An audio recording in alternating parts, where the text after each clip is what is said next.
ഈ K M Sankaran Namboodiripad എന്ന് പറയുന്ന KMS മാഷെക്കുറിച്ച് അദ്ദേഹത്തിൻ്റെ വ്യക്തിപരമായിട്ടുള്ള കുറേ കാര്യങ്ങൾ ഇവിടെ പറഞ്ഞു. ഈ സ്കൂളിന് വേണ്ട ഒരുപാട് കാര്യങ്ങൾ അദ്ദേഹം ചെയ്തു. ഈ സ്കൂള് ഇന്ന് ഈ അവസ്ഥയിലൊക്കെ എത്തി നിൽക്കുമ്പോൾ ഇതിനെക്കാട്ടിയൊക്കെ വലിയൊരു പ്രാധാന്യം ഈ സംഭവത്തിലുണ്ട്.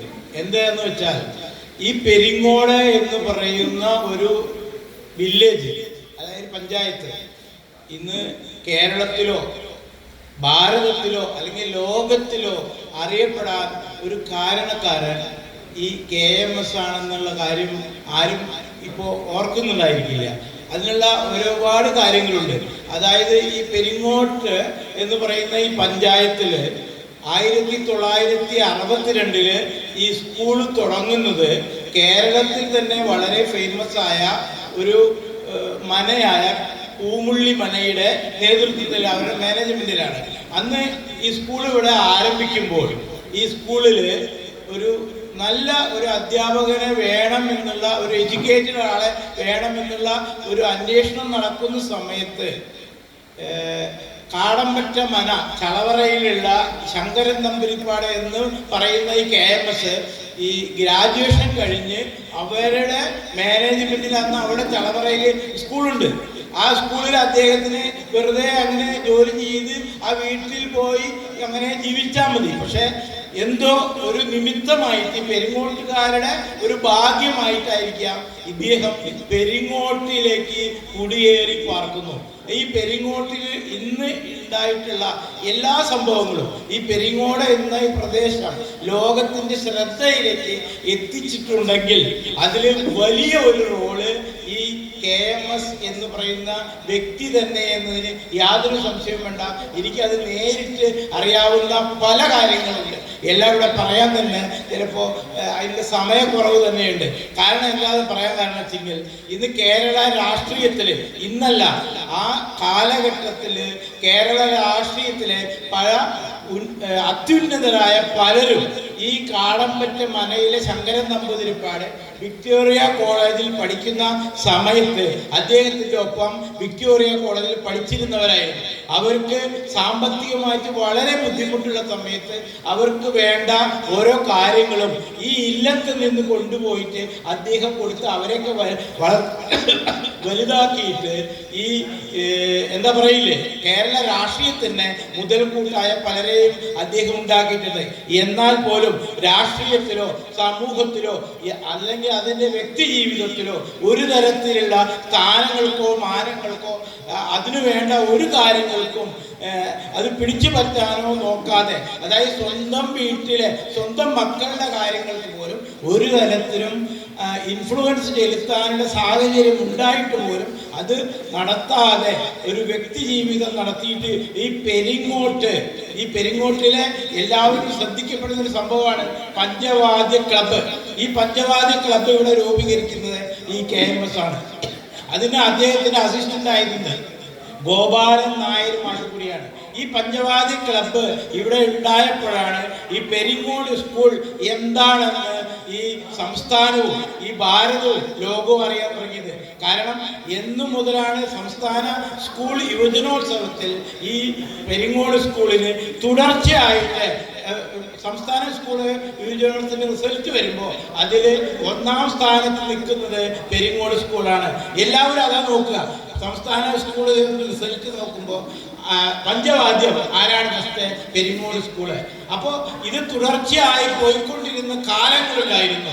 പക്ഷേ അത് പിന്നീട് ഈ പിൽക്കാലത്ത് 2, 3, 4 കൊല്ലം അത് പെരിങ്ങോട് സ്കൂളിൻ്റെ കയ്യിൽ നിന്ന് പോയതായിട്ട് നമുക്ക് കാണാൻ സാധിക്കും. അപ്പോൾ അവിടെ ഈ KMS മാഷുടെ ആ ഒരു പ്രവർത്തന പരിചയമുണ്ടല്ലോ ഈ ഗോപാല മാഷുടെയൊക്കെ, അത് എന്തോ ഇപ്പോഴുള്ള തലമുറ അത് ശരിയായി കീപ്പ് ചെയ്യാത്തതോ എന്തോ അറിയില്ല.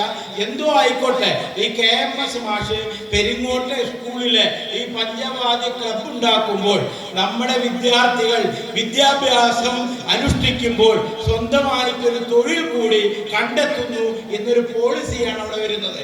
അതായത് വിദ്യ അഭ്യസിക്കുമ്പോൾ തന്നെ സ്വന്തമായിട്ട് വരുമാനമുണ്ടാക്കുന്ന ഒരു ജോലി കൂടി അവർ കണ്ടെത്തുന്നു. ഇത് സത്യത്തിൽ ഇവിടെ വിദ്യാഭ്യാസ നയത്തിൽ സർക്കാർ പോലും ചിന്തിക്കാത്ത ഒരു സംഭവമാണ്. അതായത് ഒരു വിദ്യാർത്ഥി വിദ്യ അഭ്യസിക്കുമ്പോൾ, അതായത് ഇന്ത്യ വിടൂ, നമ്മുടെ മറ്റുള്ള രാജ്യങ്ങളിലേക്ക് പോയി കഴിഞ്ഞാൽ നമ്മൾ വിദ്യാഭ്യാസം നടത്തുമ്പോൾ അതിൻ്റെ ഒപ്പം തന്നെ നമുക്ക് ചെറിയ തോതിൽ നമ്മുടെ വീട്ടുകാരെ ബുദ്ധിമുട്ടിക്കാതെ ഒരു വരുമാന മാർഗം കൂടി ഉണ്ടാക്കുന്ന ഒരു സാഹചര്യം അവിടെ നിലനിൽക്കുന്നു.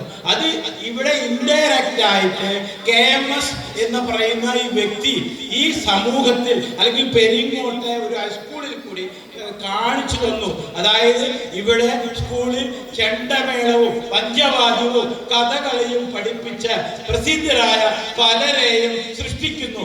അപ്പോ ഈ അവര് പ്രസിദ്ധരായില്ലെങ്കിലും ഇവിടെ പഞ്ചവാദ്യങ്ങൾ ഈ പ്രദേശത്തോ അല്ലെങ്കിൽ വിദേശ രാജ്യങ്ങളിൽ വരെ പോയിട്ട് അതിൽ പങ്കെടുക്കുന്ന വ്യക്തികൾ ഈ സ്കൂളിലെ വിദ്യാർത്ഥികൾ ഉണ്ടായിരുന്നു.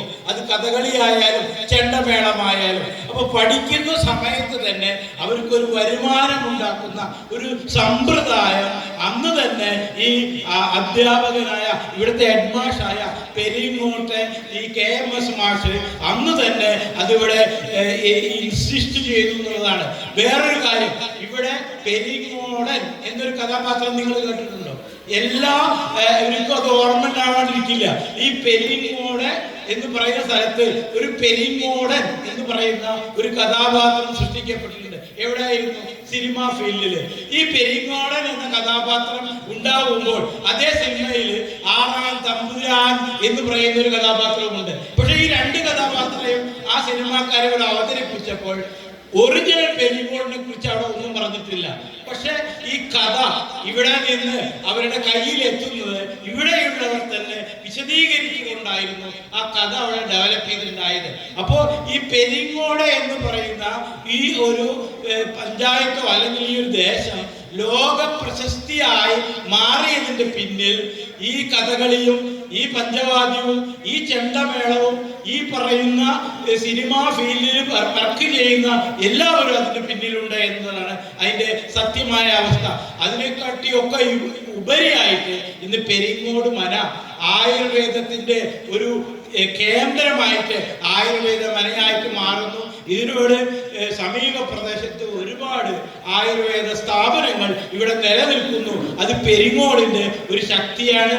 ഇന്ന് കേരളമായാലും കേന്ദ്രമായാലും ആയുർവേദ പഠന സ്ഥാപനങ്ങൾ, ആയുർവേദ മെഡിക്കൽ കോളേജുകൾ വളരെ ദുർലഭമായിട്ട് നിലനിൽക്കുമ്പോൾ, അതായത് മെഡിക്കൽ കോളേജിൽ, അതായത് ഇംഗ്ലീഷ് മെഡിക്കൽ കോളേജിലൊക്കെ ധാരാളം എല്ലായിടത്തും തുറക്കുമ്പോൾ സംസ്ഥാന സർക്കാർ ആയുർവേദ മെഡിക്കൽ കോളേജുകളുടെ എണ്ണം വളരെ ദുർലഭമാണ്. ഞാൻ മനസ്സിലാക്കുന്നത് തൃപ്പൂണിത്തുറ, തിരുവനന്തപുരം അല്ലെങ്കിൽ കണ്ണൂർ, ഇങ്ങനെ 3 കേരളത്തിൽ സർക്കാർ ആയുർവേദ മെഡിക്കൽ കോളേജുള്ളൂ.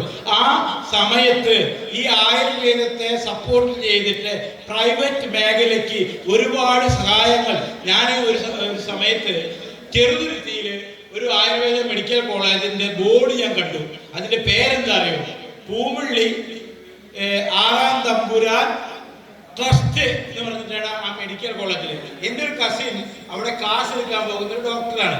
അപ്പൊ ഞാൻ വിചാരിച്ചു അത് ഈ പൂമുള്ളി മനയുമായിട്ട് വളരെ ബന്ധപ്പെട്ട് നിൽക്കുന്ന ഒരു സ്ഥാപനമായിരിക്കും എന്ന് ഞാൻ വിശ്വസിച്ചു. ഇതിന് ഞാനത് അന്വേഷിച്ച് നോക്കുമ്പോൾ ഇത് പേര് മാത്രമേ ഉള്ളൂ, പൂമുള്ളി മനയുമായിട്ട് യാതൊരു ബന്ധവുമില്ല. ആ പൂമുള്ളി മന ആറാം തമ്പുരാൻ എന്നല്ല ആ ഒരു ബ്രാൻഡിന് അവര് ശൃംഗേരി മഠത്തിലും അത് തന്നെ ഉണ്ടായിട്ടുണ്ട്. അപ്പോ ഇത്തരത്തിൽ ഈ സർക്കാരുകള് ഈ ആയുർവേദ മെഡിക്കൽ കോളേജുകൾ തുടങ്ങാൻ, അതായത് അലോപ്പതികൾ നിറച്ചു തുടങ്ങുമ്പോൾ എന്തുകൊണ്ട് നമ്മുടെ അടിസ്ഥാനപരമായിട്ടുള്ള ഒരു ചികിത്സാ രീതിയാണ് ആയുർവേദം. ആ ആയുർവേദത്തിന് വേണ്ടിയിട്ട് എന്തുകൊണ്ട് അത്രയൊന്നും ചെലവില്ലാത്ത ഈ ആയുർവേദ മെഡിക്കൽ കോളേജുകൾ ഇവിടെ തുടങ്ങാൻ സർക്കാർ ചെയ്യുന്നതിന് കേരളത്തിൽ 3 സർക്കാർ ആയുർവേദ മെഡിക്കൽ കോളേജുകൾ ഉള്ളൂ. ആ സമയത്ത് ഇന്ന് 14, 15 സർക്കാർ മറ്റ് മെഡിക്കൽ കോളേജുകൾ ഇവിടെ പ്രവർത്തിക്കുകയാണ്. അപ്പോൾ ഈ ഒരു അവഗണനയൊക്കെ നിലനിൽക്കുന്ന സമയത്ത് പോലും ആറാം തമ്പുരാൻ എന്ന് പറയുന്ന ഈ ആയുർവേദത്തിന്റെ ആചാര്യൻ അദ്ദേഹത്തിന്റെ സ്വപ്നത്തിലുള്ള പല കാര്യങ്ങളും മുൻകൂട്ടി കണ്ടുകൊണ്ട് പെരിങ്ങോട്ടേക്ക് കാടമ്പറ്റയിൽ നിന്ന് അല്ലെങ്കിൽ ചറവയിൽ നിന്ന് കയറി വന്ന ഈ ഒരു മനുഷ്യൻ ഈ ഹൈസ്കൂളിന്റെ ഡെവലപ്മെന്റ് വർക്കുമായിട്ട് ഇവിടെ പഞ്ചവാദ്യ ക്ലബ്ബുകൾ തുടങ്ങുന്നു, കഥകളി ക്ലബ്ബുകൾ തുടങ്ങുന്നു, ചെണ്ടമേള ക്ലബ്ബുകൾ തുടങ്ങുന്നു.